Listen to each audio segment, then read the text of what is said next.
Habang hindi karapat-dapat pag-ukulan ng abag at wagas mong pagsinta.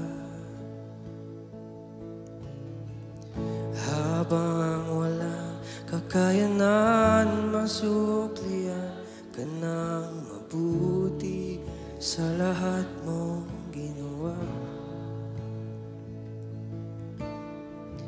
Habang hindi karapat-dapat pag-ukulan ng abag at wagas mong pagsinta.